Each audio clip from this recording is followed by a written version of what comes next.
What's up, everybody? Welcome back. This is Ultimate616. Thank you guys so much for stopping by and watching this video. Hope you guys had enjoyed the content and have a good time making this. We're going to follow a recipe I found in the back of one of my G.I. Joe comic books.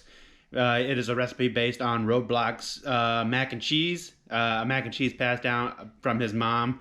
So we're going to follow the recipe and hopefully it turns out well. So this is the comic book that it was found in, Master and Apprentice. It's a 4-issue miniseries written by Brandon Jerwa, drawn by Stefano Caselli.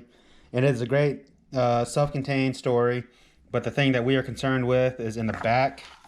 We flip it open, cooking with Kung Fu Grip with a Roadblock. We follow this recipe down to a T. Everything should turn out okay. According to this, it will taste like fireworks in your mouth. I don't know if that's a good thing or a bad thing, but let's give it a shot. Can't make mac and cheese without noodles, so you're gonna need one box, 16 ounces of elbow macaroni. Up next, you're gonna need 12 ounces of evaporated milk and your choice of barbecue sauce. This is something we picked up at Target not like earlier today, so we're gonna try that.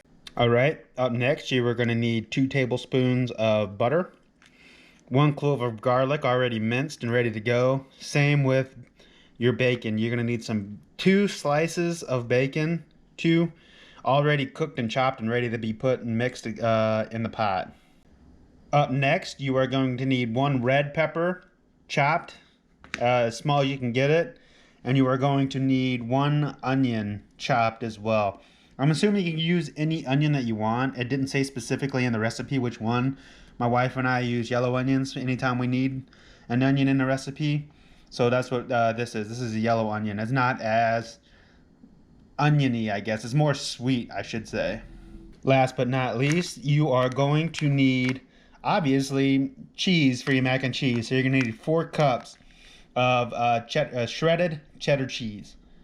So the first thing you want to do is you want to take your elbow macaroni and get your water ready. Get it boiling, throw those in there, and you want to boil it for about 9 to 10 minutes. Now, normally what you would do is have your noodles boiling, and then you would cut your vegetables and all that stuff, get it ready, set and waiting for the noodles to be done. But since I already did that beforehand, all we're gonna do is just get the noodles cooked, and then we'll go from there. All right, I didn't mention this earlier, but you're only gonna need 2 tablespoons of your choice of barbecue sauce. So when your noodles are done and you're ready to mix, you only need 2 tablespoons at that point. So these noodles are pretty much done. What I'm going to do is I'm going to turn off the stove. We're going to take those noodles and we're going to put them in a strainer, strain all the water out, and then we'll go to the next step. So now our noodles are cooked. What we're going to do is we're going to slowly throw everything in there and we are going to mix it all together. Hopefully uh-oh. There we go, a little bit got stuck. So start with your noodles, then throw in your onion. Take a little bit out. That was kind of a bit much. All right, so maybe not a whole onion. I would do maybe 3/4 of an onion. Throw in your butter. Throw in your garlic. Next is your red pepper. Finally, the bacon.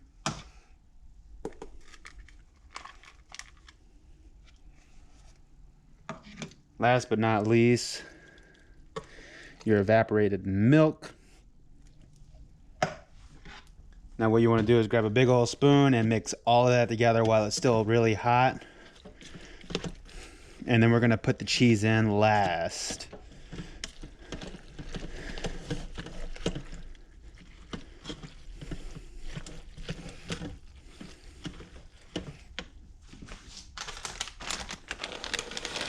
Go cheese.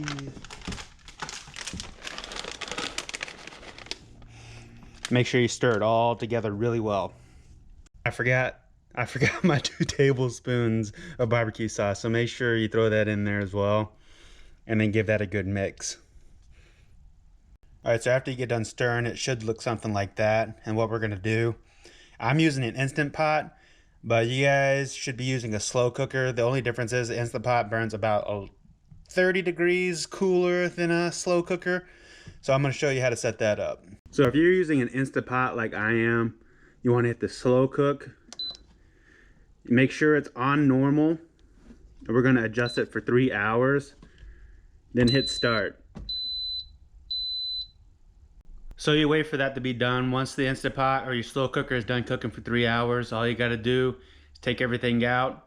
We'll add just a little bit more barbecue sauce on there because that 2 tablespoons did basically nothing. So we'll add some more and then we'll give it a good taste test. So 3 hours from now, come back and check it. Read the comic book. I gotta do some dishes. Yeah, we'll see you then. All right, it's been 3 hours. The mac and cheese is done, so let's open it up and take a look. I don't know if you can see that. Wish I had a flashlight. Ah, geez, that's hot. Yeah, that looks pretty good. It's definitely not as creamy as I thought it was gonna be.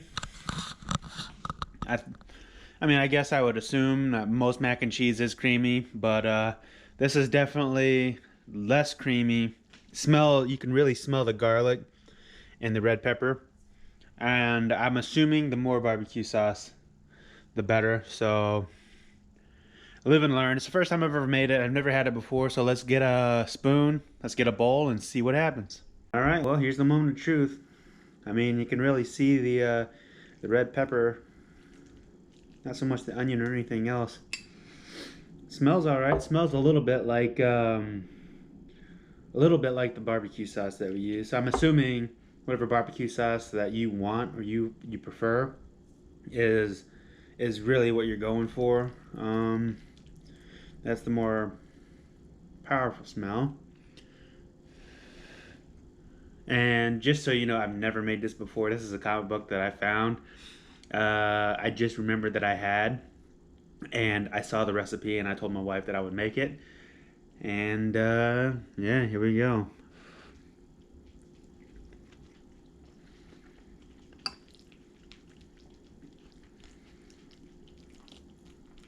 You can really taste the garlic, that is for sure. And I think what they meant by it'll taste like firecracker in your mouth is the consistency of the cheese.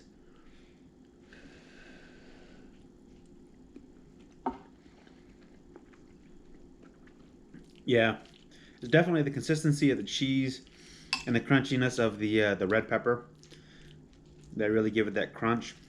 It's not as creamy as like traditional mac and cheese.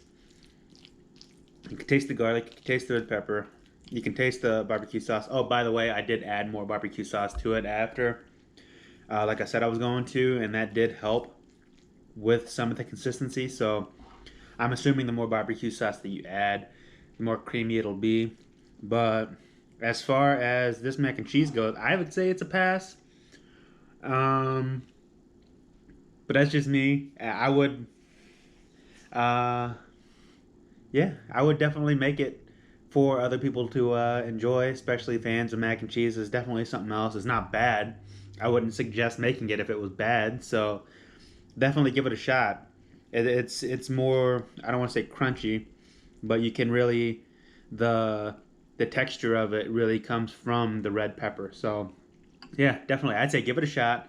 Not bad for cooking with a comic book that I've had for years and I just decided to make. So yeah, I would say give it a shot. Thank you guys so much for watching, and I'll see you all in the next video.